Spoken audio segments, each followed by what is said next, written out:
Buenas noches, buenas tardes, buenas noches. Cuando son las 5 de la tarde en Centroamérica, las 6 de la tarde en Colombia, Ecuador y Perú, las 7 de la noche en Bolivia y las 8 en Argentina, damos inicio a nuestro segundo ciclo de Coach Versando y nuestro segundo Coach Versando del ciclo. Y tendremos dos invitados súper importantes, aparte de mi coanfitrión Osman Vergara, que esta vez se va a sumar al panel de invitados, que nos hablarán de la evaluación en tiempos de pandemia. Y sin más preámbulos, sin más que hablar, doy el ingreso a Eliana Toro. Hola Eliana, ¿cómo estás? Hola, muy buenas noches. Muchísimas gracias por esta invitación.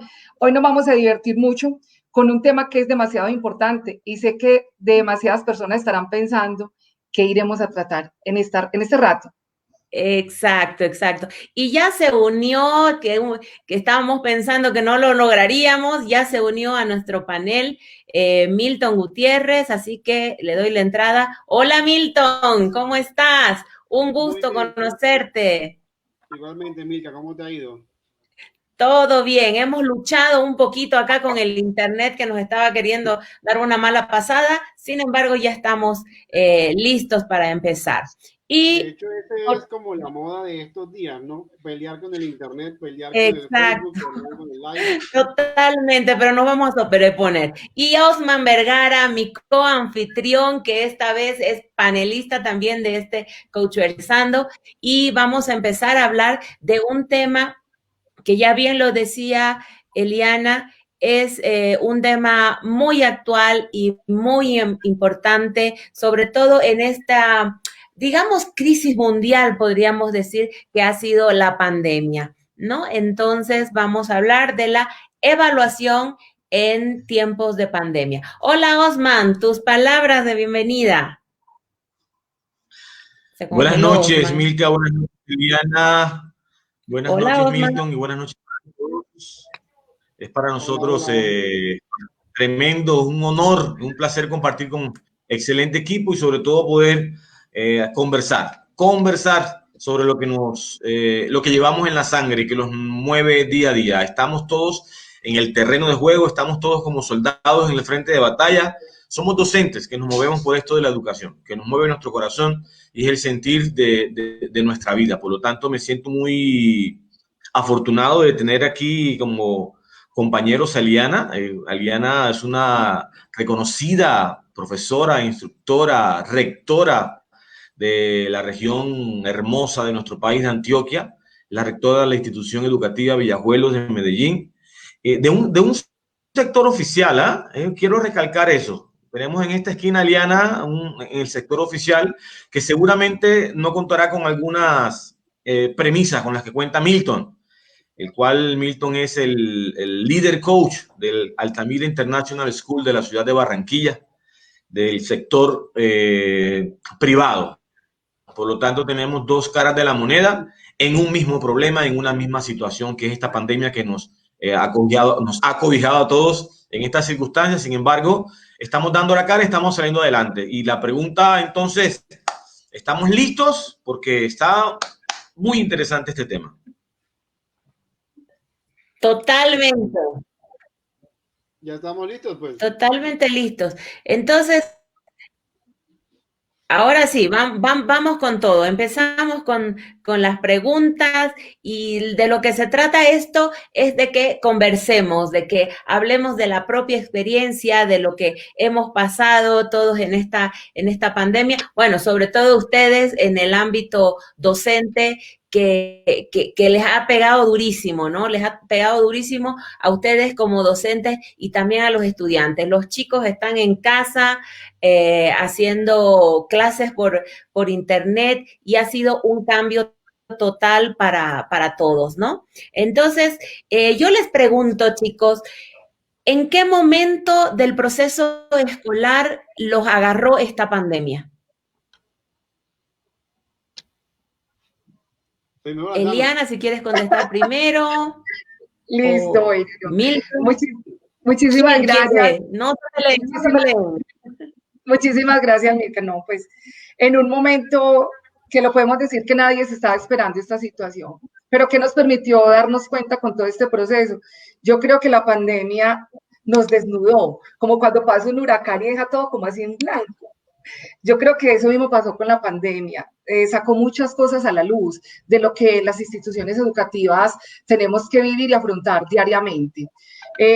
Estábamos terminando un primer periodo, pues en el caso mío, en la institución educativa, pero eso nos cambió totalmente el panorama, porque tenemos, les voy a contar un poquito de mi institución. Vallejuelos está ubicada en la ciudad de Medellín, en la comuna 7 de Robledo, en una población que es muy vulnerable. Entonces ahí llega mucha gente que ha sido desarraigada de Colombia, de algunos sectores. Entonces nuestra institución es muy resiliente porque ya mis estudiantes y mis padres de familia tienen esa capacidad de estar ahí y de tratar de sobrevivir. Entonces, no tenemos conectividad, nada más tenemos el 20% de nuestros estudiantes que logran tener esa conectividad. Entonces, para nosotros siempre ha sido un poco complejo esta situación, pero nosotros en ese ir y venir nos creamos una estrategia y esa estrategia se llama 1, 2, 3, que desde lo presencial a la virtualidad y a la realidad. Y esta es la realidad, una realidad en pandemia. Cuando nosotros hablamos de evaluación, la evaluación es el resultado de un proceso. Entonces, yo creo que más adelante les iré contando en qué va consistiendo esta estrategia y cómo hemos tratado de sortear esta situación, que no ha sido fácil. Entonces, primero que todo, nos cogió en un momento que nadie lo esperaba, pero que lo estamos afrontando y lo estamos asumiendo. Exacto. Fue así. A ti, Milton, cuéntanos.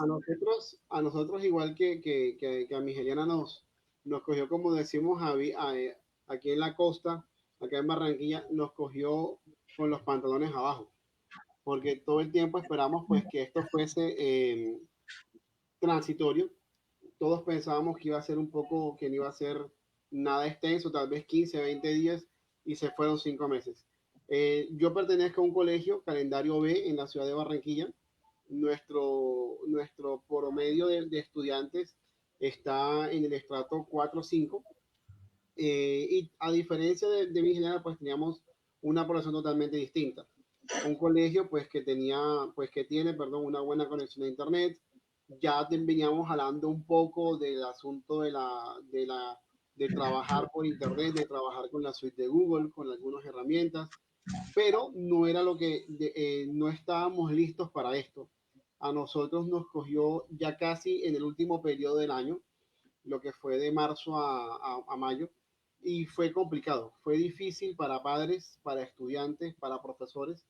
Fue difícil porque fue acomodarnos a una nueva realidad, a una realidad de trabajar hasta tarde, de enviar guías, de pensar la educación desde una perspectiva donde nunca lo habíamos pensado.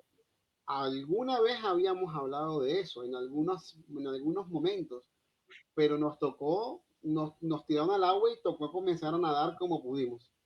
Y ahí hemos estado trabajando en diferentes proyectos de diferentes estrategias que nos han servido y que nos han permitido en cierta forma sortear la situación de una buena forma, de una buena manera, y con unos resultados que son, en la medida de lo posible, son buenos para lo que estábamos esperando. Excelente. Y a ti, Osman, ¿en qué momento te agarró?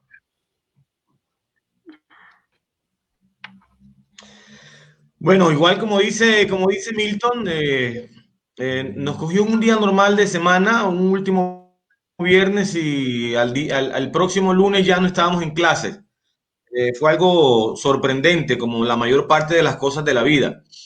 Y nos cogió en un momento para ubicarnos en el contexto educativo, en calendario B, igual que Milton, en el último trimestre del año. El colegio trabaja.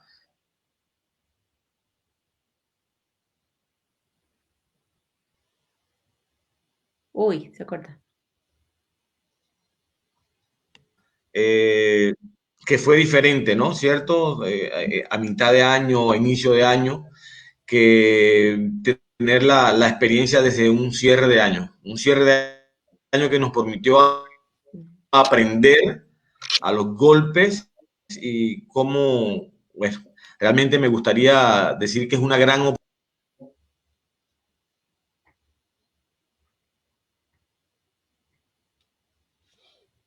Uy, ¿qué pasó? Bueno. Bueno, mientras vuelve Osman, yo les voy contando de acá, de Bolivia, donde yo me encuentro. Acá, pues, la pandemia nos agarró en el primer mes de iniciadas las clases. Entonces, los chicos, pues, como que tuvieron, bueno, entre inicio de clases que también nos tocó el carnaval, afrontar el carnaval, o sea que en resumen, los chicos tuvieron, los chicos de los colegios y la gente en las universidades tuvieron solamente 3 semanas de clase, ¿no? Y tuvieron que pasar a las clases virtuales y eso en el sistema privado y en el sistema público, pues directamente no había posibilidades de que los chicos tuvieran teleclases. Entonces fue realmente algo, un golpe muy duro para la educación en Bolivia, ¿no? Esto, yo tengo una tía y una sobrina que son maestras de preescolar.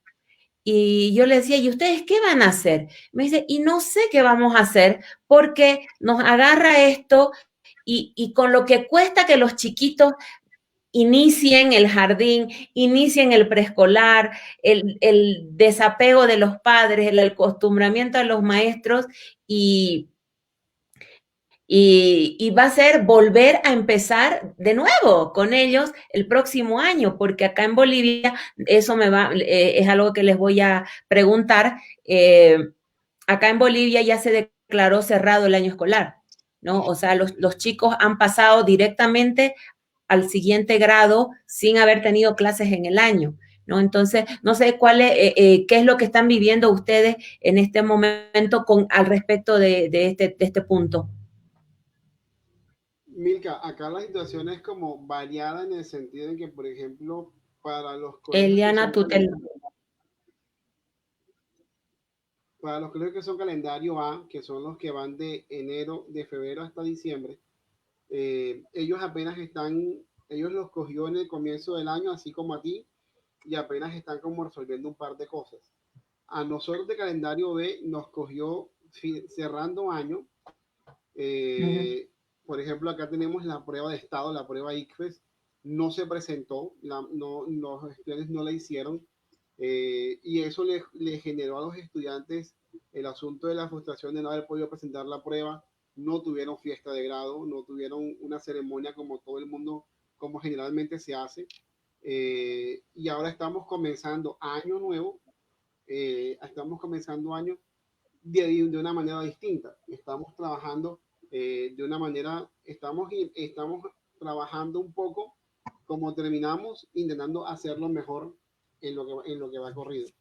Entonces, nos está tomando tiempo y trabajo porque también ya las autoridades están empezando a decir que se puede, que algunos estudiantes o que en algunos sectores o en algunos municipios también ya se puede empezar a entrar a clase. Entonces, estamos en diferentes contextos, tanto en el público como en el privado, como en el calendario como en el privado B, que cada quien está haciendo lo mejor que puede hacer con lo que tiene y con lo que dispone. Porque como dijimos ahora, como coincidimos los tres, no estábamos preparados para esto y estamos buscando la manera de poder solventarlo porque igual esto es algo transitorio. Supe de un municipio o un departamento en Colombia que también cerró años, pero por lo menos en Barranquilla, que es la ciudad donde yo vivo, para los colegios públicos se determinó que van a llegar hasta fin de año con virtualidad. Y a los colegios privados, a algunos nos van a permitir alternancia. Entonces, es como un poco de todo. Por lo menos acá en Barranquilla. Bueno, acá en Medellín también estamos en la misma situación, estamos analizando como como ese regreso progresivo a las instituciones. Todavía no hemos cerrado nuestro calendario escolar. Nuestro calendario escolar va hasta las primeras semanas de diciembre. Se nos ha dificultado un poco el trabajo con los estudiantes. A diferencia de Milton, mi población sí es de estrato 0, 1 y 2. Entonces las condiciones son totalmente diferentes. O sea que yo creo que este ejercicio, este diálogo que vamos a tener hoy es muy interesante porque estamos viendo los dos lados opuestos. Los de estrato 4 y 5, los estratos 0 y 1, con muchas condiciones y muchas posibilidades de esa continuación, otros no con tantas posibilidades. Pero bueno, ¿qué es lo más importante acá? Es las ganas de hacer las cosas y saber que lo que hacemos, lo hacemos con amor. Y eso es lo que hacemos en Vallejuelos.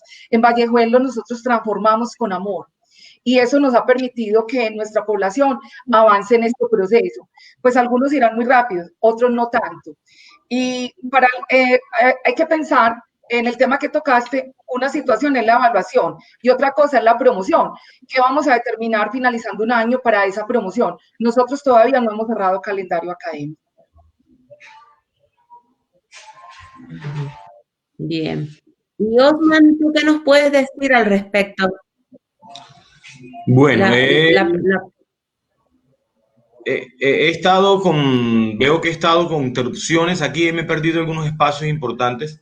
Bueno, pero con respecto a todo esto de la evaluación, ahora que Eliana hablaba de evaluación y promoción, a mí sí me gustaría revisar el tema, porque yo pienso que Eliana decía, nosotros hacemos esto con mucho amor, con mucha pasión, con mucha dedicación, y es una de las cosas que ha mostrado la pandemia, definitivamente, de los gremios que ha salido bien librado de toda esta circunstancia, creo que han sido los docentes. De una u otra manera ha sido visible para la comunidad en general la importancia del maestro, la importancia del gran trabajo que realiza un maestro con unos estudiantes dentro de un aula de clase.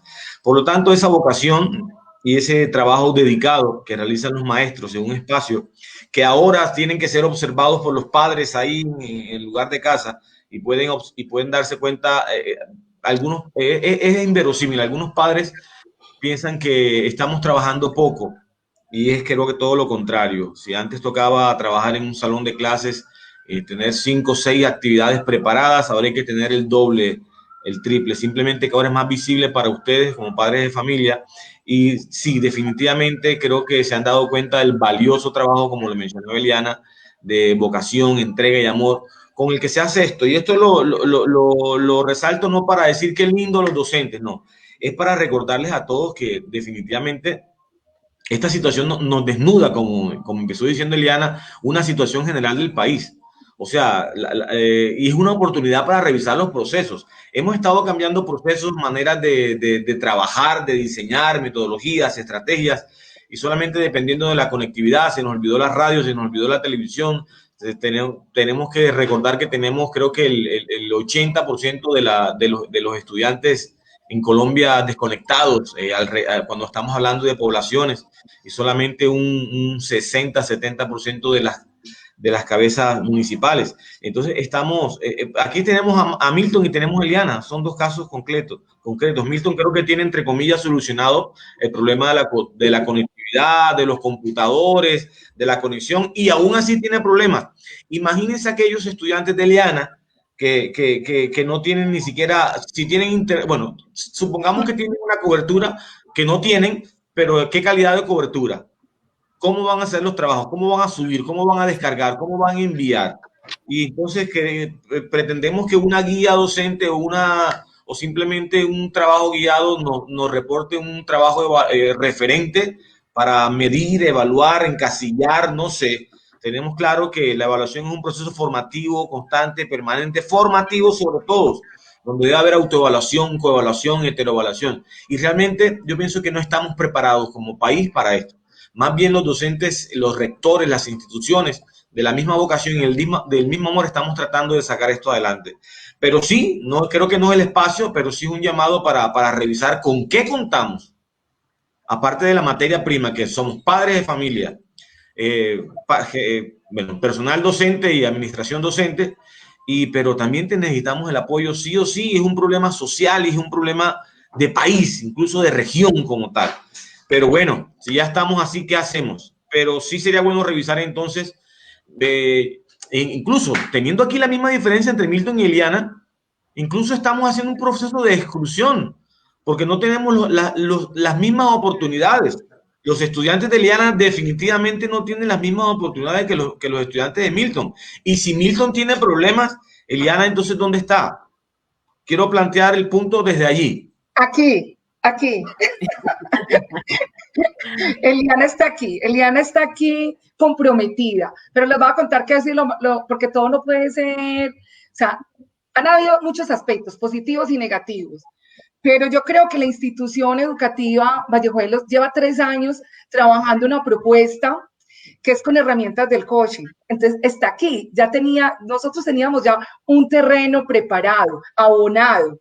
Entonces, sí nos coge en cuanto a la estructura, a todas esas carencias, a todos esos retos que tenemos de analfabetismo tecnológico, conectividad, pero tenemos una ganancia. Y yo creo que la ganancia son los docentes, que igual, usted lo acaba de decir, Osman, o sea, que nos dimos cuenta en la pandemia, que ningún maestro podrá ser reemplazado por una máquina, porque la escuela necesita de los maestros, porque nosotros somos vínculo, afecto, amor, nosotros observamos, y nosotros como, les cuento, mi comunidad, mis docentes han estado preparándose también como docentes coach.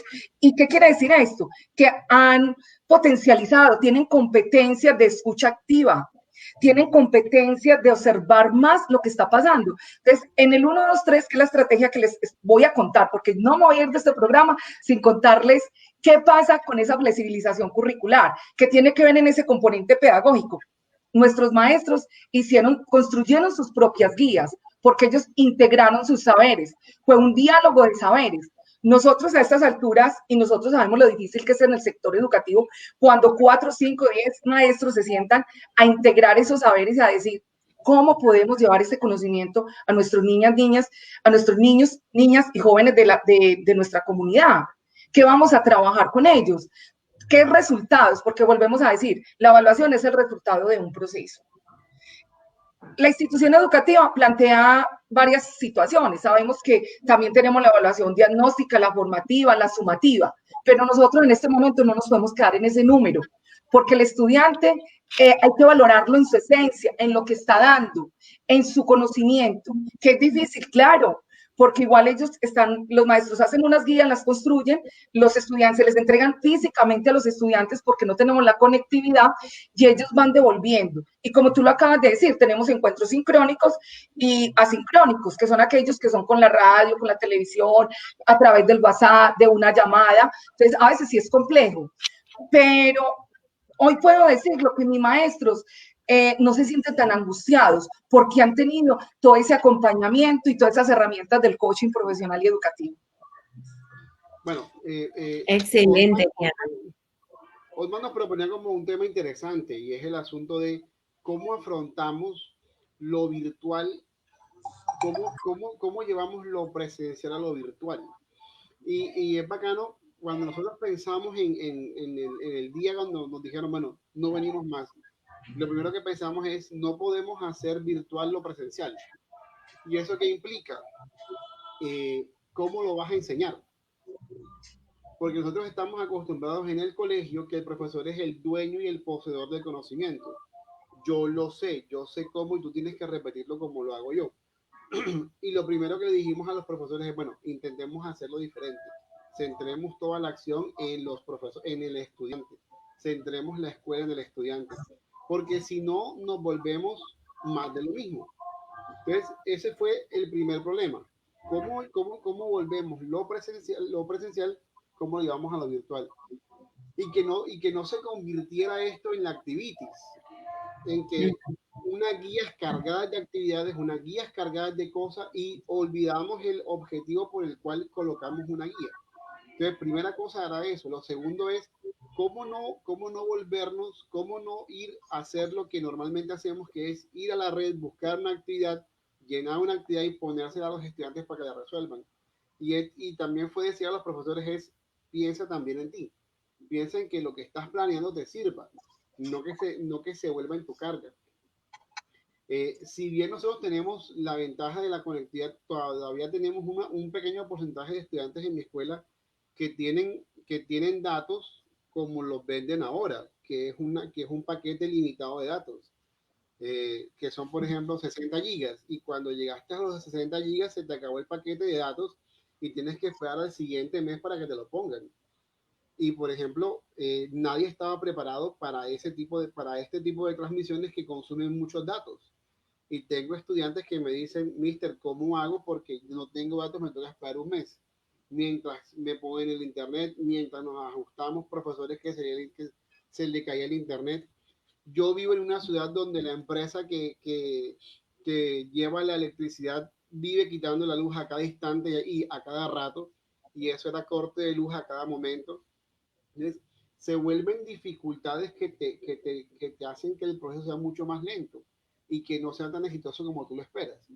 Pero sí, cuento con un grupo de profesores que se entregaron, que están entregados a la causa, que se están matando por esto, pero también es misión de la escuela el formarlos, el guiarles, el decirles cómo reformar esta educación que tenemos, y que en la mayor parte de colegios privados o públicos tenemos un problema en común. Y no es solamente el problema de la conectividad, es el problema de la enseñanza. ¿Qué es lo que estamos enseñando?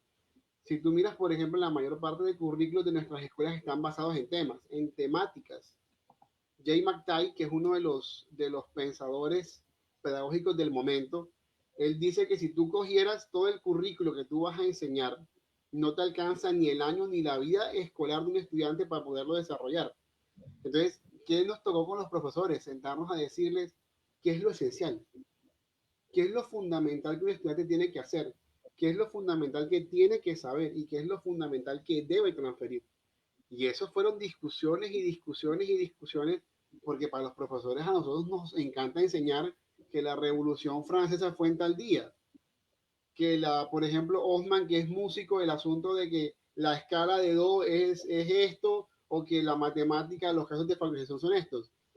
¿Cómo sentamos a los profesores a decirle, vea, pensemos en cómo estructurar una escuela de habilidades, de qué es lo que le sirve al estudiante? Porque también estar 8 horas pegado a un computador es perjudicial para la salud. Todos esos elementos para intentar hacer una educación más cercana con los estudiantes. Y estamos en ese camino. Bueno, con respecto a lo que plantea Milka, si me permites, Eli, Osman, dime, Meliana. yo quiero complementar algo ahí en este momento. Lo que dice Milton tiene toda la razón y precisamente eso fue lo que hicimos nosotros en la institución. Nosotros en la flexibilización curricular organizamos nuestras áreas en 3 componentes, o sea, agrupamos todas las áreas del conocimiento en 3 componentes, que son economía naranja, cuarta revolución y ser más STEM. Y en el ser, en el componente del ser, trabajamos toda la parte del ser humano, entonces trabajamos muchas actividades y ahí una de las habilidades que hemos aprendido en la escuela que no la podemos olvidar, que es las metodologías ágiles, la OKR. Nosotros en esa metodología que aplicamos el qué, el cómo y el para qué, medimos nuestros objetivos. Entonces yo creo que ha sido muy valioso y reconocer el papel que tiene el docente, porque lo acaba de expresar Milton. A veces esa lucha por, este es mi conocimiento, este es mi tema, y esto es lo que tenemos que entregar. No, hay una pregunta, el aprendizaje basado en preguntas, y esa pregunta transversaliza todas las áreas, y los muchachos construyen ese conocimiento. Quiero poner un pequeño ejemplo. En nosotros, por ejemplo, trabajamos lo que fueron las huertas caseras. Entonces, en esas huertas caseras integramos todas las áreas. Entonces, eso fue muy interesante, y no solamente en la secundaria, sino también en la primaria. Entonces, eso nos ayudó a facilitar, primero que todo, el problema que teníamos con conectividad, construir nuestra guía propia basada en aprendizaje significativo para la vida, y que los mismos estudiantes no sintieran esa carga, tantas áreas para hacer ni tantas horas. Y tenemos un encuentro sincrónico, los poquitos que logran entrar, pero entonces lo agrupamos por ciclos, una vez a la semana. Y ese encuentro se llama Conéctate con tu profe. Y cuando es el de economía naranja, sale la naranjita en forma dinámica para que los niños sepan que ese día van a estar en economía naranja. Entonces yo creo que ha sido como muy, o sea, hemos aprendido mucho, y la verdad que todas esas dinámicas que han surgido, porque los maestros son muy creativos, entonces eso nos permite también dinamizar los procesos, y creo que en realidad fue la oportunidad para darnos cuenta que nosotros podíamos sí tener una autonomía escolar y podíamos organizar nuestro currículo pensando en nuestro contexto.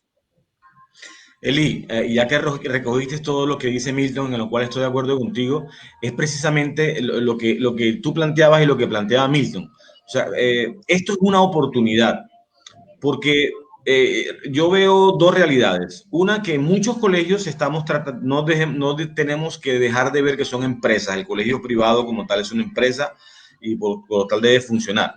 Sin embargo, muchos colegios han tratado de llevar lo que se hacía en el día a día sincrónico, tratar de imitarlo y emularlo a esta pandemia. Por lo tanto, chicos que tienen 8 horas de clase frente a un computador, donde tienen que hacer trabajos, y lo que tú acabas de decir es importante: la clase de matemática, la clase de física, la clase de sociales, la clase de inglés, la clase de español, y cumpla, haga sus tareas, hace todo igual, cumple la guía, se le evalúa igual, bueno, por algunas diferentes herramientas, que no es el tema, diferentes herramientas informáticas que hay que revisar, porque simplemente son herramientas, no son procesos.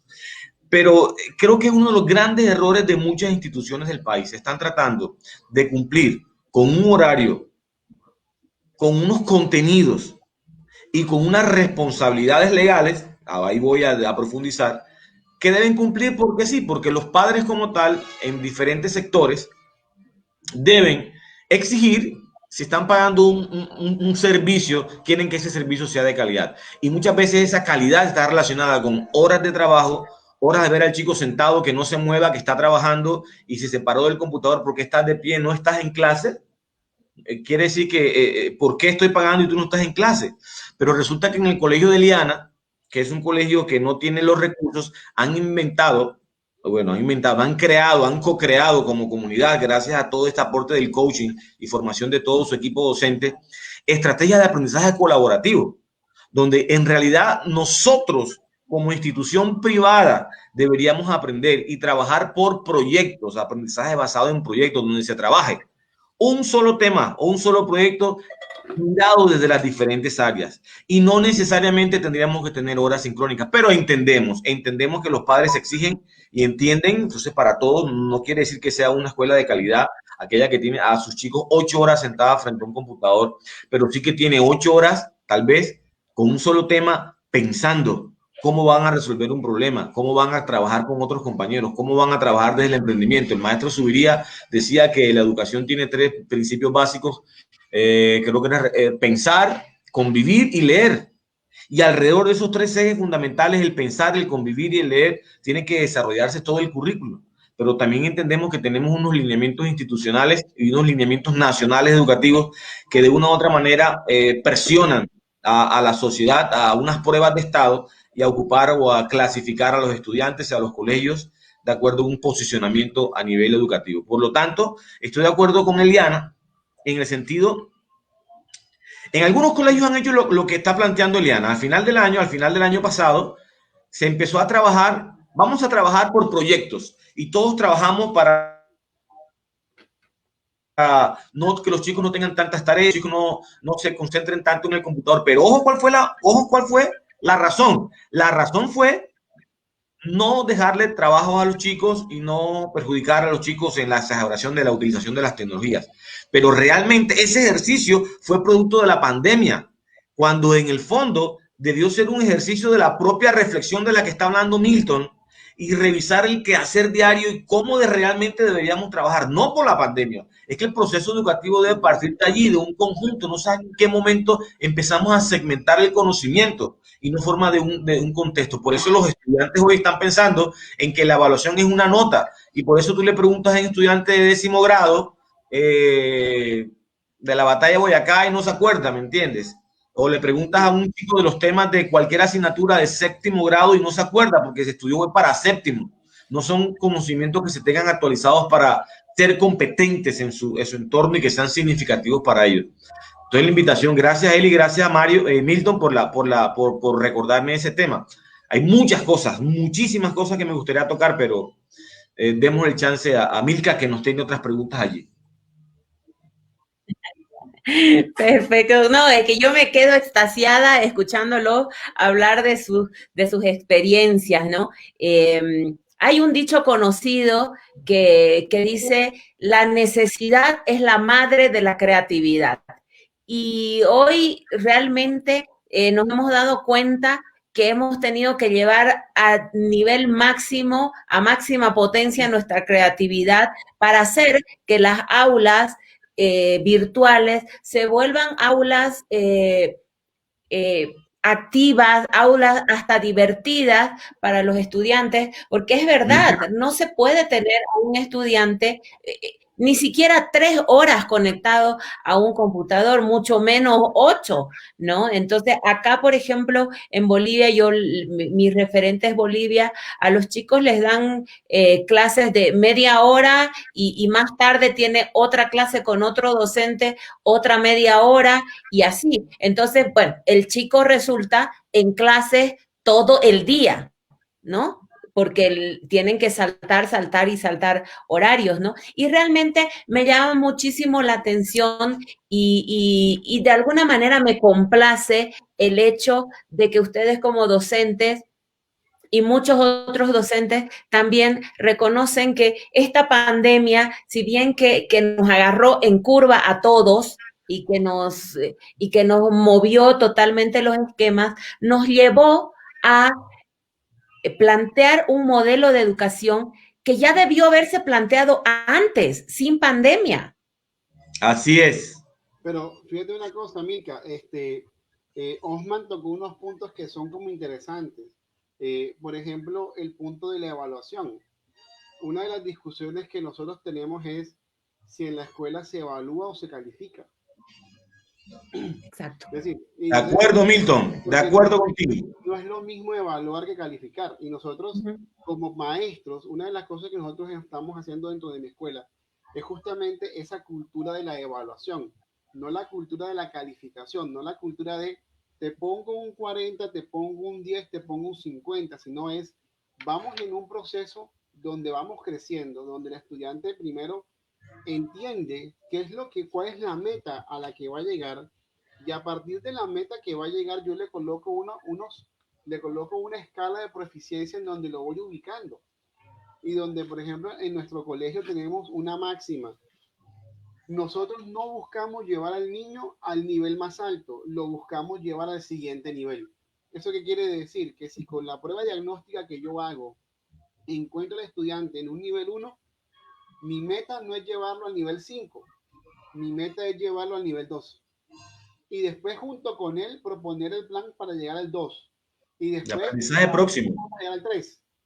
¿Por qué? Porque nosotros como maestros muchas veces ¿qué pensamos? Todos los estudiantes deben terminar en el nivel más alto. No, hay que llevarlo al nivel donde a cada paso, llévalo al siguiente nivel. Eso en la pandemia, Milka decía una cosa muy interesante ahora. Esto debió haber pasado desde hace rato. Sí, debió haber pasado, pero la educación se demora. Tanto Milton, pero Milton, pero más preocupante es si debió hacerse hace rato y la pandemia, gracias, nos los mostró y nos los desnudó, como decía Eliana. La preocupación que tengo yo es, ¿y ahora que regresemos, a dónde vamos a regresar? De hecho, Osman, justamente esa es una de las preocupaciones que podemos tener ahora mismo. Es decir, con la pandemia, por ejemplo, los chicos han ganado autonomía, han ganado independencia, Excelente. han ganado agenciamiento, pero van a volver a un lugar donde los encerramos en un salón y en donde simplemente es el profesor de frente, nosotros aquí haciendo cosas y viendo cómo esto que hemos creado no se nos pierda porque hemos ganado unos espacios. Eliana, por ejemplo, yo la escucho y la miro a los ojos y la veo feliz porque ha ganado unas cosas con sus estudiantes. Pero eso no puede perderse ahora que retornen. Hay que ver cómo lo multiplicamos. Y lo segundo, lo segundo que yo quería, por ejemplo, en ese punto para cerrar, una profesora de mi escuela, lo que hace es que, por ejemplo, ella es profesora de español de cuarto, y ella, por ejemplo, le dice a los niños que si la actividad, y le dice, si está en rojo, es lo que hace un niño normal. O sea, el niño es lo básico que puedes hacer. Si está en rojito, estás creciendo en esto. Si está en verde, está en esto. Si está en azul, está en esto. Y los niños han ido identificando que lo rojo es lo fácil, lo que yo puedo hacer muy rápidamente, pero que lo otro es lo que me sirve para otros contextos. Entonces tú los ves apurados haciendo la cosa y los ves trabajando y haciendo. Sí, eso es evaluar. A eso es a lo que yo me refiero con evaluar. Llevar ese proceso escalonado donde el estudiante sabe dónde comienza y conoce el final. Pero las escuelas, esa parte tenemos que trabajarla aún más. Debemos profundizarla mucho más. Con las herramientas que hemos recibido en coaching, de la escucha activa, de escuchar al profesor, de mirar cómo hacemos acuerdos y consensos, porque tenemos una meta en común. Y la meta en común es que los chicos sigan aprendiendo. No que se queden solamente en un nivel. En el colegio tenemos una frase, los coaches, que decimos, el conocimiento es el piso, pero no es el techo. El techo es la habilidad, el conocimiento es el piso. Entonces, ¿cómo llevamos a los chicos a ese nivel? Porque en cierta forma estos chicos están viviendo una situación distinta que nadie vivió y que los está marcando. ¿Cómo los vamos a llevar ahora cuando vuelvan y todas las consecuencias que esto nos va a dejar?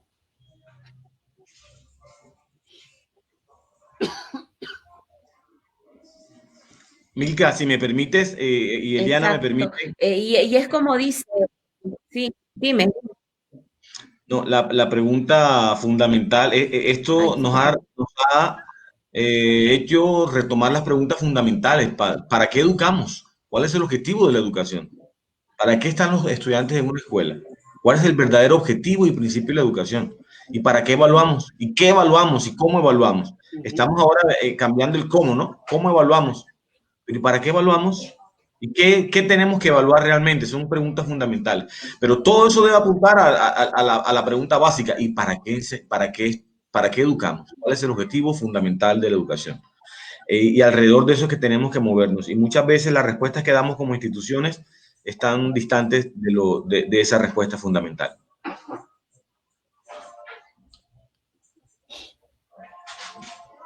Exacto. Eliana, ¿querías, creo, decir algo? No, en ese que yo siempre lo he dicho y en mis discusiones cuando estamos conversando, siempre les digo, o sea, el que está dado, porque igual nosotros tenemos unos lineamientos, tenemos unos estándares que nos está dando directamente también el Ministerio de Educación Nacional. El cómo creo que es el que nos va a llevar a ese para qué, pero cada institución dentro de su autonomía escolar tiene ya planteado su qué, su cómo y su para qué y el estilo de estudiante que desea formar y el maestro que necesita para formar esos estudiantes.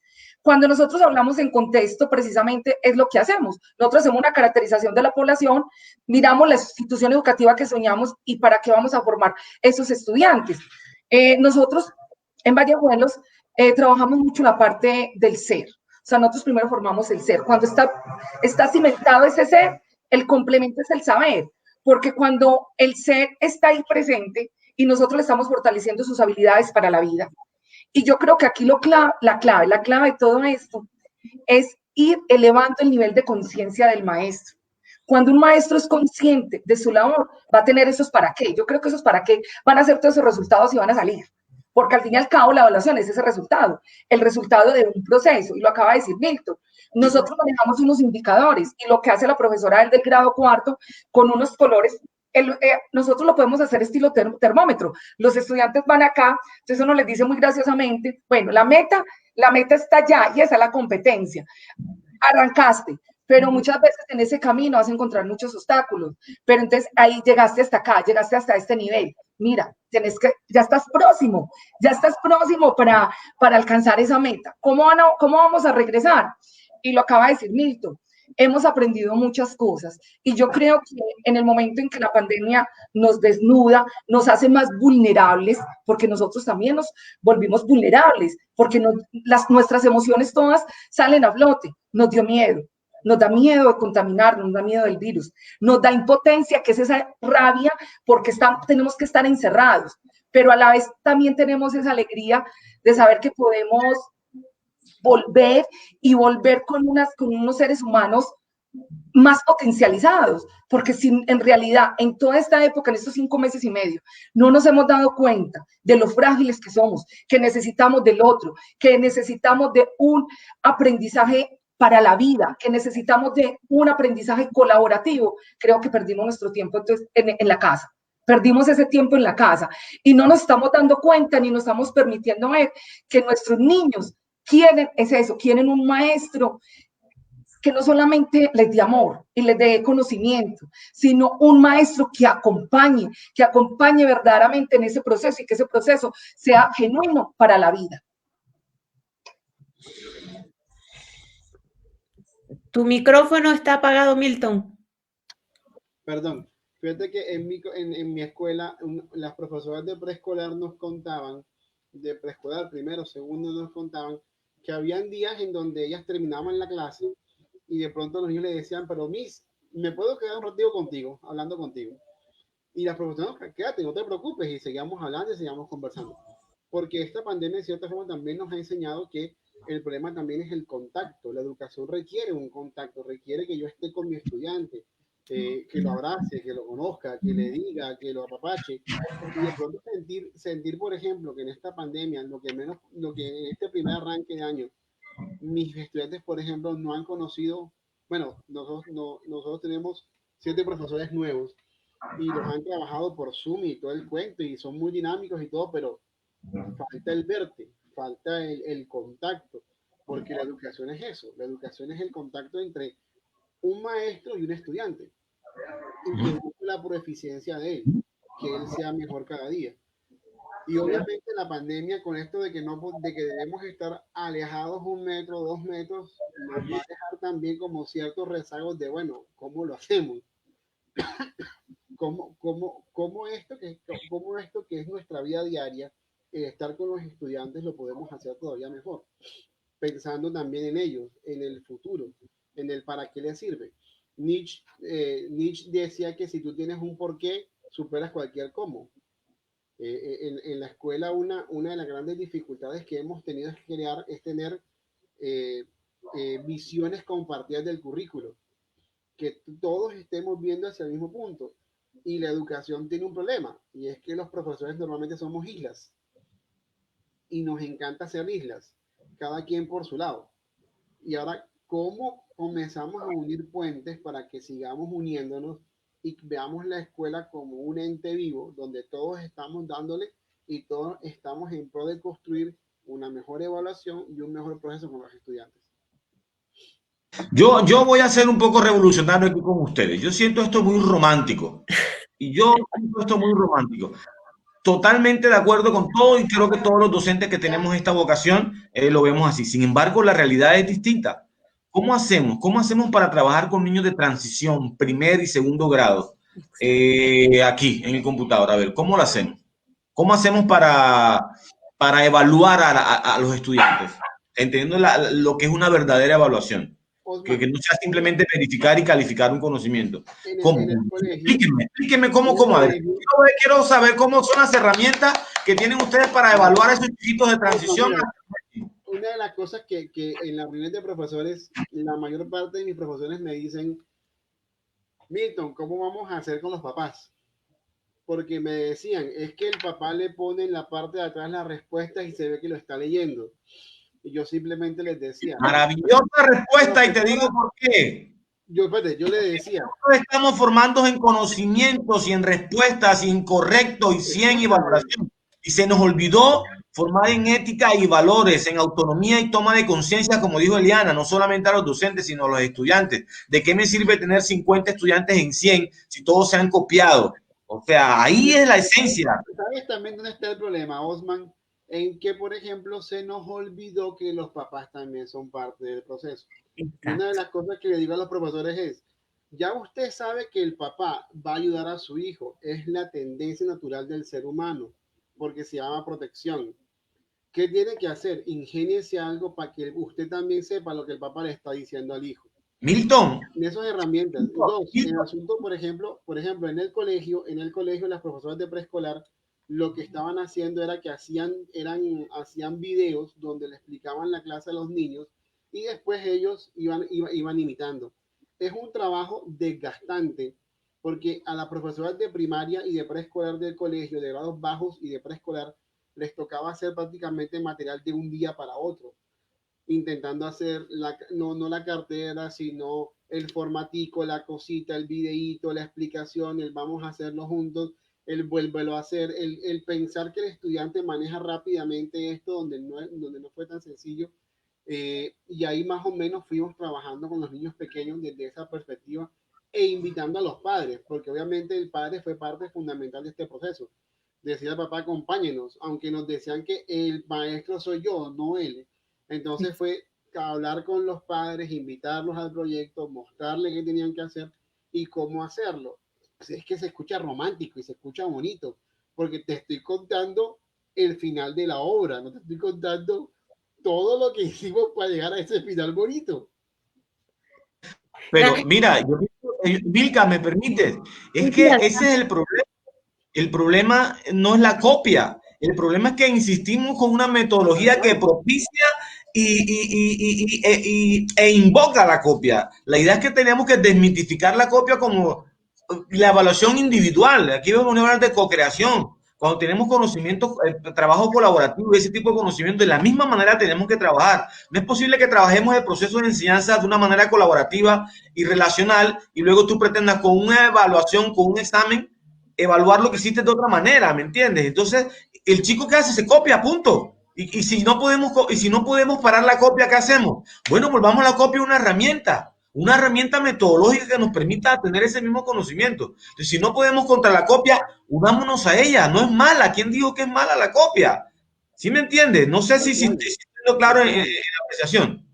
De hecho, en algún curso que hice por red sobre aprendizaje, sobre planeación a la inversa, también llamado UBD, que es la forma como planeamos en mi escuela, la profesora, son 5 o 6 módulos, y la profesora nos colocó de arranque el examen.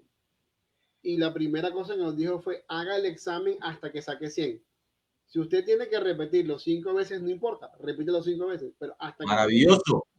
Entonces, por ejemplo, fíjate, cuando yo fui con esa propuesta del colegio, bueno, el profesor siempre dice, pero pero es que hay que mostrar que lo sabe, no, pero es que en el colegio y UBD, ¿qué te dice? Que tú debes crear preguntas esenciales, preguntas grandes, macros, que provoquen la indagación. Y algunos profesores, para crear esas preguntas macro esenciales que hacen, las escriben sus preguntas, las escriben en YouTube, en Google, y se encuentran la respuesta que dicen, no, esa no me sirve, porque está en Internet.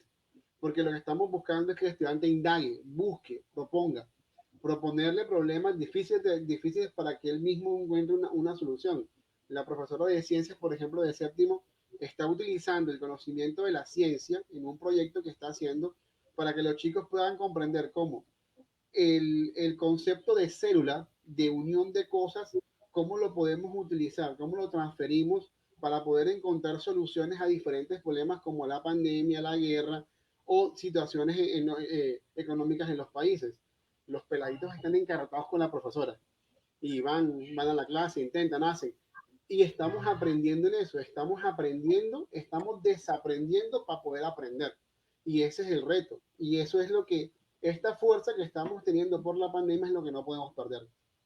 Milton, es que no podemos desnaturalizar la educación. Tenemos un país con cantidad de preguntas poderosas. Hace 2 días asesinaron a un abogado en una reunión social por parte de la policía. Ese es un tema problematizador, el cual se puede abordar desde muchos temas. Tenemos la corrupción, tenemos la pandemia, tenemos Hidroituango, tenemos cantidad de problemas de la realidad que realmente son significativos y contextualizados a los estudiantes. Y en medio de todas esas circunstancias, venimos nosotros a hablarle de un tema traído no sé de dónde, planteado no sé cómo y no sé para qué. Por lo tanto, la evaluación desde ahí queda totalmente desenfocada. Chicos, a ver, acá hay una pregunta que viene de Salomón Velázquez, que nos consulta desde el Facebook. ¿Y si la evaluación no existiese? ¿Y si eliminamos esa palabra del vocabulario? ¿Qué implementaríamos en su reemplazo o en su no reemplazo? Yo insisto en que la pregunta habría que colocarle un elemento nuevo, porque estamos asumiendo evaluación como calificación. Y la escuela durante todo este tiempo ha entendido que evalúa. No, la escuela está calificando. Y es lo que hacemos la mayor parte de los profesores, le ponemos una nota. Creo que más bien, si tuviésemos procesos de evaluación, no pasaría lo que dice Osman. que el pelado se copia o que el joven se copia. Porque lo que está viendo con la evaluación que es, esto me sirve para, esto me va a servir para algo. Y como me sirve para algo, me es útil. Y como me es útil para algo, entonces quiero hacerla. Quiero llegar hasta el final. Porque lo que no me va a interesar es un número. ¿Qué es lo que deberíamos hacer? Evaluar. En verdad evaluar, pero no calificar. ¿Qué es lo que está pasando en las escuelas? Y yo a esto que nos dice Milton, ¿cómo hacemos que es la tercera parte del proceso educativo? En primer lugar, tenemos al estudiante, tenemos al docente y tenemos al padre. ¿Cómo hacemos para que el padre entienda lo que es evaluación y lo que es calificación, que para todo padre viene como que hacer lo mismo? Y sobre todo yo lo veo acá en el sistema privado de educación, que el padre dice, yo pago aquí porque mi hijo aprenda y pago porque me pongan la nota. Y para mí, si él tiene un 10, es que el colegio o los docentes están perfectos y le han enseñado muy bien, ¿no? Y un poquito se desliga de la parte de la responsabilidad que tiene el padre dentro de este triángulo, ¿no? Que vendría a ser. Y hoy la pandemia ha hecho y ha llevado a los padres a ser parte realmente de este triángulo, ¿no? Inicialmente los padres, lo he escuchado por amigas, lo he escuchado por maestros que dicen, los padres no quieren, se niegan a ser parte de. Entonces, ¿cómo les hacemos uno? ¿Cómo hacemos que ellos diferencien y acepten lo que es evaluación en contraposición a calificación? ¿Y cómo hacemos que ellos se unan a este proceso y a todas estas herramientas, a todas estas incursiones que ustedes proponen, chicos? Bueno, es que son muchas preguntas al mismo tiempo. Bueno, nosotros decir evaluación, ¿cómo lo pudiéramos cambiar? Es complejo para nosotros decirlo desde la parte normativa, porque ya la norma viene establecida. Anteriormente teníamos un decreto que se llama institucional de evaluación, que era el 230, ahora es el 1290, donde nosotros tratamos, y yo creo que la pandemia en estos momentos ha vinculado más las familias. Pues lo digo por experiencia, los papás han acompañado más a sus hijos en todo este proceso. De hecho, en este segundo periodo, en mi institución, maestras también valoraron, no calificaron, de 1 a 5 no calificaron, sino que valoraron todo el trabajo y acompañamiento que hicieron los padres de familia. En ese proceso, nosotros, ¿qué hacemos? Valoramos la creatividad, los avances, los aciertos y las habilidades que van teniendo nuestros niños en este proceso de aprendizaje, nuestros estudiantes. Entonces yo creo que de entrar a cambiarlo, nosotros estamos en esa transformación de esa limpieza semántica y de cambiar muchos términos. De hecho, en la institución educativa hay una semana donde los estudiantes tienen una semana de apoyo, que nosotros la llamamos la semana de recuperaciones.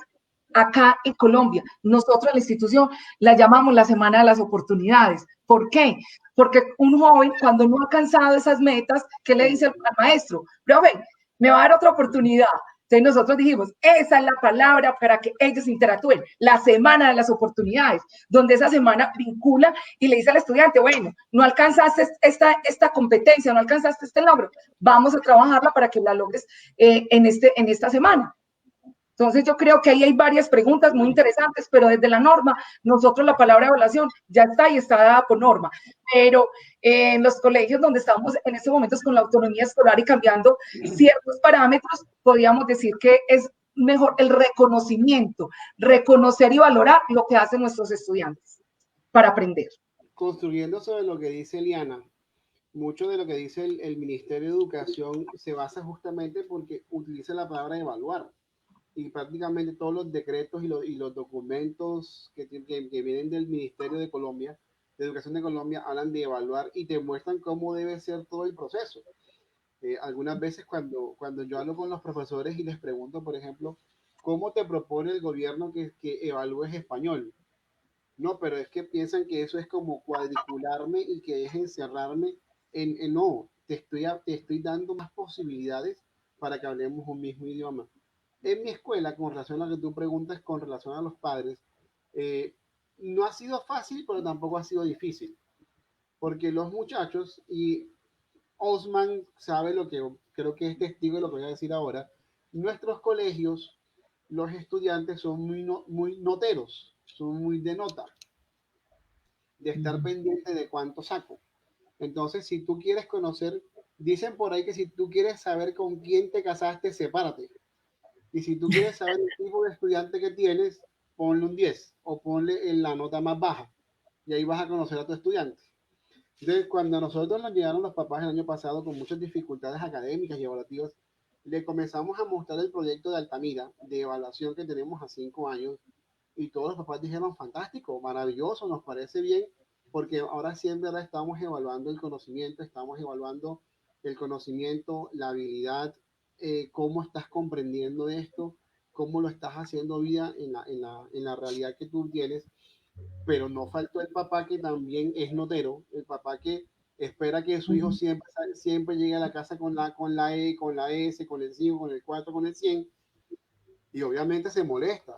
Es como, por ejemplo, el día en que el vicerrector de bachillerato dijo no hay tareas en el colegio, la mitad celebró y la otra mitad se molestó. Entonces tú dices, o sea, mi mamá, alguna vez yo llegué, yo hice el horario del colegio, la proyección, y yo llegaba de mi mamá y le decía, mamá, estoy preocupado porque el horario no me cuadra. Y mi mamá me dijo, no te preocupes que a todo el mundo no le va a gustar. Entonces ten cuidado con eso. Y obviamente hay padres que tú tomas una decisión y la mitad lo aplauden y la otra mitad no le cuadra. Entonces, ¿cómo hacemos para que no? Simplemente es acompañarlos. Estamos con ellos, nos preguntan.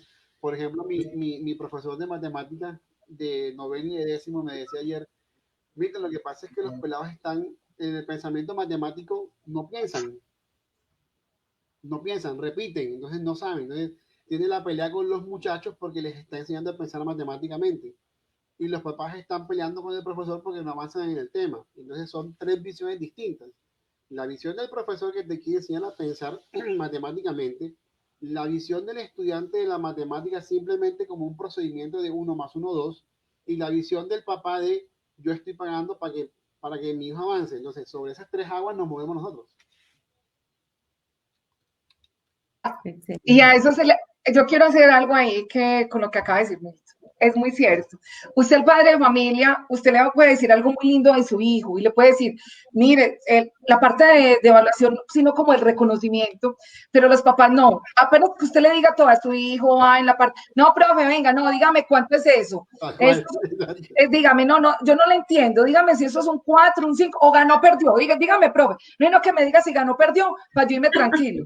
Entonces, o sea, es que es cultural, porque nosotros nos han dicho, usted hace esto y tiene un 4, es más, nuestro sistema está planteado en esos mismos valores. Si va muy bien, si están en una escala de valores de 1 a 5, porque nosotros teníamos la autonomía de decir de 1 a 5 o de 1 a 10, y después a unos desempeños, si son bajos, medios, básicos, si son básicos o superiores. Entonces nosotros cuando hacemos homologación de esa escala, los papás no entienden. Cuando uno le dice, no, es que tiene un nivel básico, ¿eso qué es? No, dígame si ganó o perdió. Entonces, la verdad que es más, nos tocó un tema, yo le decía hoy a Osman, este tema es muy bueno, porque de verdad que hemos tenido, o sea, la parte de la evaluación es compleja de entender, porque nosotros no sabemos muchas veces si calificamos o evaluamos o valoramos y qué tipo de evaluación estamos implementando en nuestras instituciones educativas. Eliana, y justamente ahí también hay un problema central, perdón, Milka, y es el asunto sí. adelante. ¿Qué herramienta estamos utilizando para evaluar los conocimientos de los estudiantes? Nos pasa en el colegio muchas veces y esa es una cultura que también estamos cambiando, el asunto de mi examen es exigente porque solamente lo resuelvo yo, como nos decían en la universidad. 5, saca el libro, 4, 5 el autor, yo saco 4, tú máximo vas a sacar 3,5. Y alguna vez alguna profesora nos mostró el examen y nos dijo, es que el examen estaba diseñado para ingenieros, para no sé qué cuento, y si lo respondió fue porque el papá lo ayudó. Y yo le dije, pues ten la seguridad que si a mí me presentaran a mi hijo un examen como el tuyo, yo soy ingeniero, yo lo resuelvo. Porque lo que tú estás haciendo es que tú no estás evaluando el aprendizaje, estás midiendo el nivel de fracaso del estudiante. Porque a veces diseñamos pruebas que están hechas para que el estudiante pierda.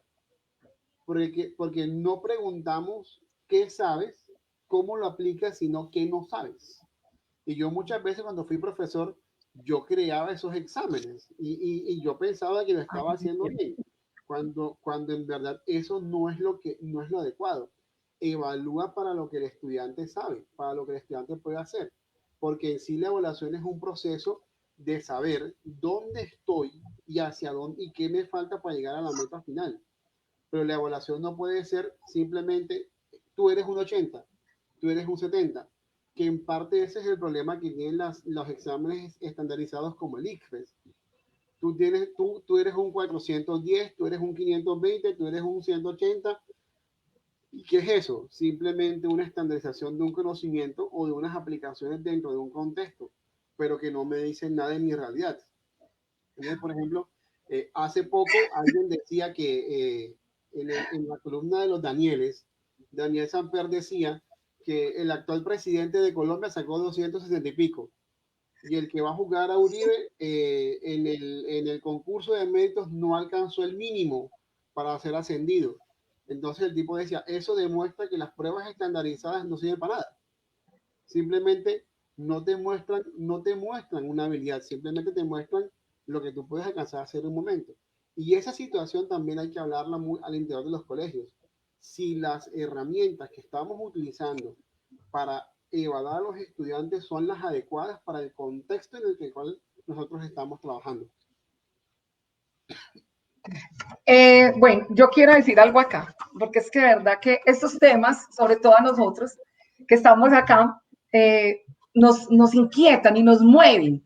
Y eso es lo bueno de estas charlas, porque esto nos mueve demasiado. Cuando también la evaluación es, va a decir algo duro, fuerte, y me disculparán, mal utilizada, con la intención de que a veces hay maestros que creen que es el bastión de ellos del poder. Se utilizan esa evaluación para castigar, en el momento del aula, cuando el estudiante no cómo va en tu aprendizaje, sino también si no te comportas bien, tienes un 1. Pues muchas veces lo decimos. O el que se maneje bien, le voy a colocar un 5. Entonces, muchas veces jugamos con esa nota para adquirir un buen comportamiento en el aula. Y yo creo que tenemos que ir más allá. El maestro tiene que complementar esa formación. ¿Por qué? Nosotros puede que en los conceptos y en los contenidos y en ese nivel de transferencia de conocimiento a nuestros estudiantes lo hagamos, pero necesitamos otras herramientas. Y yo creo que esas herramientas nos las dan el coach. La verdad, esas herramientas, porque esas herramientas es cómo escuchamos, cómo hacemos nuestros acuerdos de aula, cómo miramos ese clima y nuestra gestión en el aula. Y muchas veces nosotros como profesionales tenemos mucho conocimiento, pero en el momento de hacer esa transferencia directamente en el aula, porque el aula se nos convierte en ese espacio de convivencia. Entonces, utilizamos la evaluación como herramienta para castigar, para reprimir. Entonces, es interesante saber que nosotros podemos, en nuestras manos está de pronto decir cómo vamos a tener ese momento, no de evaluación, pero un momento como de reflexión y de reconocimiento a nuestros niveles de enseñanza-aprendizaje.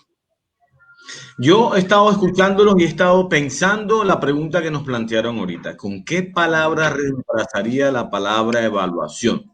He estado como muy profundo revisando ese tema. Me parece interesante. Si no existiera esa palabra, ¿qué existiría? Me paseé por la vida, ¿no? Creo que en la vida todos evaluamos momentos y evaluamos a los que están llegando a los 50, evalúan su vida, a los que están a los 20, evalúan su colegio, su universidad. Pienso que la evaluación, es algo natural. Como dice Eliana, es algo que está normativo, pero pienso que la evaluación es algo que está de manera natural implícita en el ser humano y simplemente es un mirar hacia adentro de dónde estábamos, de dónde estamos y a dónde vamos o qué queremos.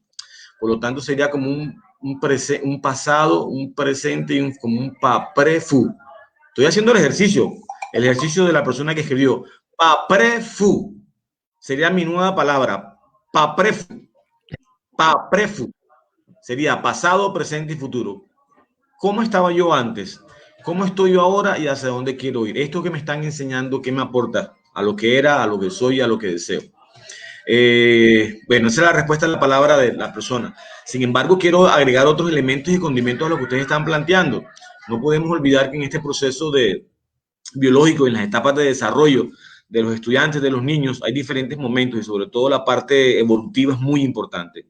En la parte infantil, en la parte preadolescente, en la parte de adolescentes y en la parte ya finalizando la etapa evolutiva de nuestros estudiantes. Entonces no podemos dejar de lado. Y en este proceso de pandemia, donde la parte social y la parte relacional es casi que tiene un mayor peso para ellos desde todo sentido de su desarrollo, desde los niños de su parte social y comportamiento y la parte relacional y de valores, valoración, conocimiento de personalidad, identificación de la persona como tal, de los estudiantes ya adolescentes. Entonces, esos elementos no hay que dejarlos de lado.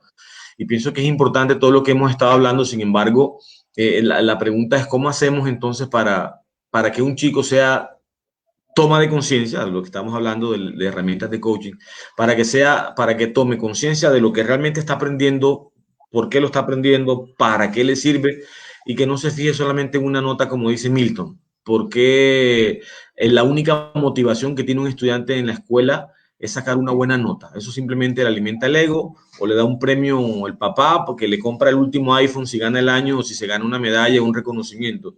Definitivamente yo opino que eso se debería abolir, así, una postura clara y concreta. Deberíamos abolir todo tipo de reconocimiento basado en una nota y tal vez el reconocimiento propio, entendiendo la evaluación entonces, el PAPREFU como un elemento de reconocimiento personal de mi propio proceso de evaluación.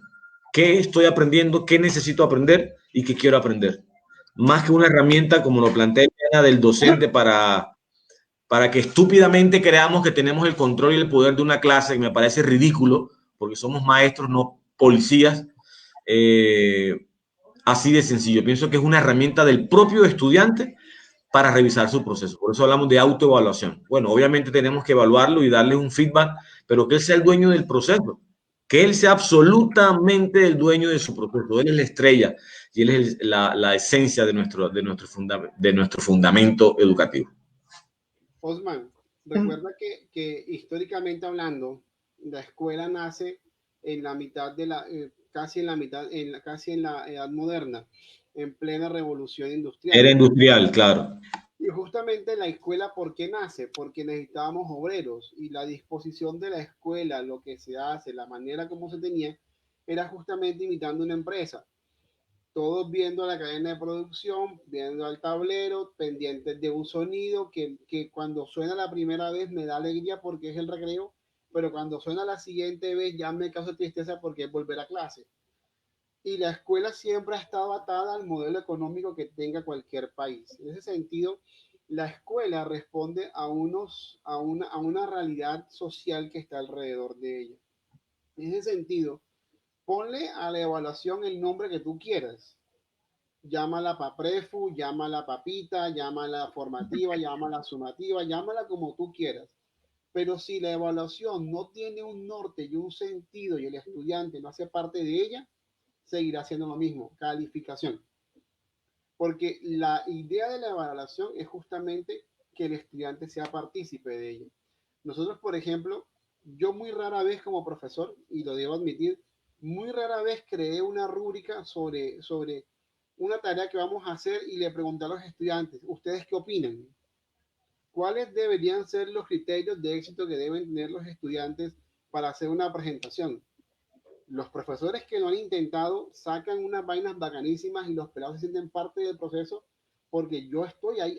Es que yo no puedo estar por debajo de lo que yo hice.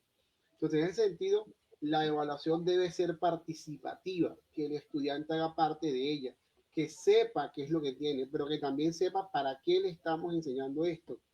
¿para qué me vas a enseñar la factorización? Eso en la vida real, en la plata blanca, ¿para qué me sirve? Cuando a mí mi profesor de matemáticas me enseñó que factorizar era resumir y era buscar elementos comunes, yo me di cuenta que todo el día yo factorizaba, que todo el tiempo yo lo hacía. Y yo siempre le he dado gracias a Dios por mi profesor de matemáticas de octavo y de noveno que me enseñó pensamiento matemático. En ese sentido, el man nunca hizo exámenes, nunca, sino que él evaluaba con punticos. Entonces, si uno decía una cosa inteligente en la clase que servía para resolver el problema que él nos había colocado, uno se ganaba un puntico. Y uno sabía que en la clase de él tenía que participar.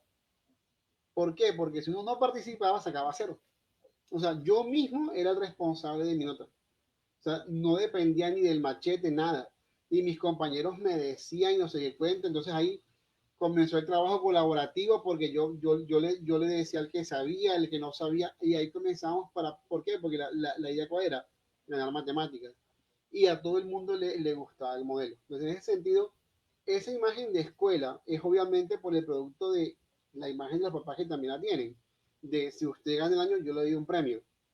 Y eso yo una vez me di cuenta cuando de pronto a mi hijo, yo le dije, si tú me ganas el año, te compro el Play. Ya, bueno, me di cuenta que me volví como todos los papás del mundo. O cuando reclamo el boletín, lo primero que yo miro, aunque yo soy administrativo de un colegio con un sistema de evaluación cualitativo, y yo veo lo que le ponen, yo lo primero que veo es el número, 90, 100, y la primera pregunta es, ¿y por qué no es 100? ¿Por qué? Porque respondemos a unos patrones y a unas creencias que tenemos. Y desintoxicar al padre de eso es como medio lento y complicado. Y por otra parte, la evaluación seguirá siendo, es parte del proceso de la escuela. Es en sí la esencia de ella, pero también lo que se enseña.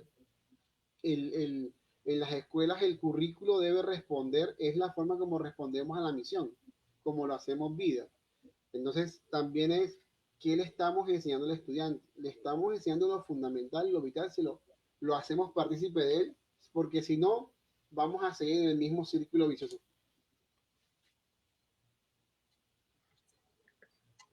Bueno, quiero hacer como de pronto un aporte ahí en lo que acaba también de decir Milton. O sea, es que es tan complejo la parte del aprendizaje. O sea, muchas veces el maestro dice, bueno, yo la tengo clara, tengo el currículo y sé qué es lo que voy a enseñar. Pero hay otra parte que es cómo ese estudiante aprende. Y nosotros los maestros, muchos no nos hemos preparado para decir, bueno, el estudiante tiene un estilo de aprendizaje distinto, tiene un ritmo de aprendizaje, tiene unas inteligencias múltiples y tiene unos intereses propios en diferentes áreas del conocimiento. Entonces nosotros solamente nos hemos preparado para transmitir lo que a nosotros nos enseñaron. Entonces a nosotros nos enseñaron de esta manera y de esa misma manera creo que enseñamos. Entonces ahí es que hablar de evaluación, es que la evaluación es el resultado de todo este proceso, de lo que enseñas, de cómo aprendes y lo que acaba de decir Milton. O sea, debe haber una evaluación participativa, contextualizada y clara para poder tener los que nosotros llamamos buenos resultados. Eliana, y en ese sentido, ¿qué hacemos con esas guías que no tienen? ¿Cómo hacemos para que las guías tengan esa visión? De tener en cuenta los diferentes ritmos, los diferentes estilos, las diferentes inteligencias. ¿Cómo hacemos con esos docentes con las instituciones que mandan una guía unificada que más bien no genera pensamientos críticos, sino que simplemente haga esto secuencialmente 1, 2, 3, 4, 5 y entregue esto que es el resultado? ¿Qué opina Milton y Eliana de estas guías? No, igual de todas maneras yo creo que las instituciones educativas tienen que tener muy claro su currículo y en esta época de pandemia cómo hicieron esa flexibilización y cuáles resultados quiere obtener, porque igual de todas maneras eso no lo vamos a lograr de la noche a la mañana. Qué rico tener como esa varita mágica y decir, ¡pum! Ya, aprendió, este es el estilo. No, eso no está, eso es un proceso, eso es algo histórico, es algo de la misma legislación, porque nosotros estamos sometidos a un régimen que tenemos que cumplir.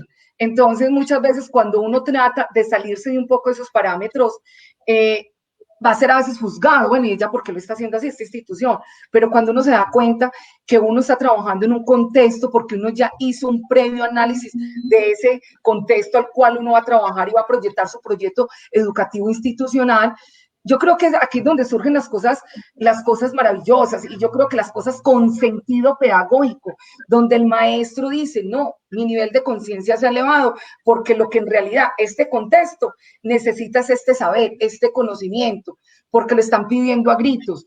Y ya lo último es ese resultado, que es la evaluación, la valoración, el reconocimiento a todo ese proceso de enseñanza-aprendizaje. Si intentar hacer eso que dice Eliana en la presencialidad es difícil, es complejo, más no difícil. Ahora imagínate hacerlo virtualmente. O sea, se vuelve un poco más complejo. Entonces, una de las cosas que nosotros en la escuela comenzamos a discutir es el asunto de qué es lo que debe ser asincrónico y qué es lo que debe ser sincrónico. Ejemplo, es fundamental que un estudiante deba ver un video de YouTube por Zoom. ¿Eso es provechoso? Está claro que eso no es provechoso. Mejor dejemos que el estudiante lo vea después en su casa, haga una actividad del video muy concreta y después en la clase hablemos de lo central de la clase. Entonces creo que, Osman, una de las formas como podemos hacer eso es estableciendo dentro de los colegios qué es lo que se debe hacer dentro de lo sincrónico.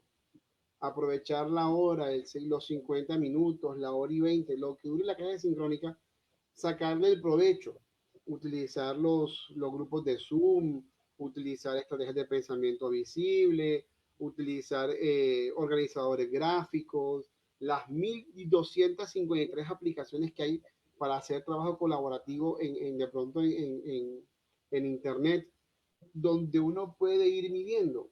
Una cultura que tampoco tenemos los profesores es el asunto de leer los datos. El salón es una máquina de hacer datos. Mis estudiantes todo el tiempo me están proporcionando información, pero también cómo los leemos, cómo también les enseñamos a los profesores a leer esa información. Si yo hago una actividad y todo el mundo la pierde, entonces esos son datos que yo debo leer para poder saber para poder ir viendo cómo mejoro mis aprendizajes, cómo los estudiantes lo están leyendo. Y ahí más o menos uno va viendo también lo que proponía Eliana, el asunto de las inteligencias múltiples, de los estilos de aprendizaje. ¿Cómo lo vamos viendo? ¿Cómo lo que yo preparo, cómo lo que yo diseño para mis clases lleva a mi fin y me sirve? Y ese es el gran reto que tenemos los profesores ahora, Osman. Cómo lo que yo diseño, porque ya la literatura moderna de la pedagogía dice que ya uno no prepara clases, sino que diseña encuentros de aprendizaje. ¿Cómo yo diseño una clase que a los estudiantes le vaya dando un sentido y que lo que vamos evaluando sea lo que le va mostrando cómo está creciendo?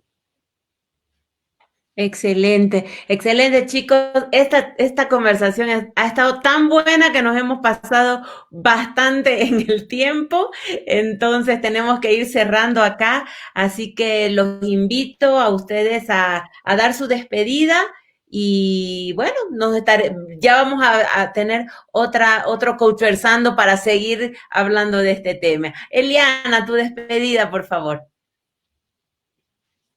Bueno, no, quiero agradecerles a todos nuestros seguidores, a las personas que han estado aquí muy atentas a estas conversaciones. Yo creo que hemos aprendido demasiado, porque eso es el coaching, es aprender, es una asociación de aprendizaje. Y aquí nos estamos asociando para aprender juntos. Entonces, no, agradecerles mucho, invitarlos a los maestros que nos escuchan, que no tiren esa toalla, que recuerden que todos los días le regalan una alegría a un estudiante, a una familia, y que en nuestras manos también está esta formación de sociedad, y que sí se puede, y se puede desde ese ser humano que tenemos al frente, ayudarlo a que se transforme y se potencialice. Entonces, muchísimas gracias. Gracias a Milton haber compartido este espacio rico. Me llevo unas palabras claves. Fueron muy interesantes, siempre aprendemos. Mira, solamente aquí en este diálogo me llevo varias cosas de aprendizaje en la tarde de hoy y en la noche de hoy. Muchísimas gracias por esta invitación. Milton, tu despedida, por favor. estamos en tiempos de retos. Estos son tiempos de retos. Y los retos son para personas que los aceptan y que los afrontan. Y sabemos que todos los profesores que nos están observando y aquellos que lo vean después son de esas personas que están asumiendo este reto y que quieren cambiar la educación. Estamos reescribiendo la pedagogía, estamos reescribiendo la educación. Y eso solamente lo hace un valiente. El que nos está viendo, aquel que se está enfrentando, bueno, aquel que está con los estudiantes dando todo lo mejor de sí, él es un valiente, él es un guerrero y es aquel que está aceptando el reto. Después vamos a seguirlo haciendo. Gracias por la invitación. Espero poder volverlos a acompañar. A Eliana, muchas gracias por tu experiencia. Me llevo también muchas cosas que seguro nos van a hacer de mucha utilidad para mi escuela. Excelente. Osman, tu despedida. Bueno, no más, solamente darle gracias a Eliana, gracias a Milton por tan grandes experiencias, sobre todo, más que hablar. Eso, sé que son personas que están viviendo la educación en carne propia y que tienen en sus manos no solamente su propósito de vida, sino la capacidad de poder trascender a través de otros compañeros en todo ese entorno educativo. Así que en nombre de todos los estudiantes de Colombia, en nombre de todos los niños de Colombia, en nombre de todos los padres, gracias a Eliana y a Milton por tener un granito de arena y aportar a este hermoso proceso de la educación y poder transformar nuestro entorno, en el caso de Eliana, nuestra realidad en el caso de Barranquilla para Milton y para todos los educadores de Colombia, poder transformar nuestra realidad nacional. Gracias a ti, Milka. Gracias a ustedes. Mil gracias, Eliana, Milton, Osman, por habernos regalado esta casi hora y media, chicos, de su sábado, de su tiempo, de su descanso. Sin embargo, ha sido tan provechoso para nosotros que, bueno, valió la pena, creo.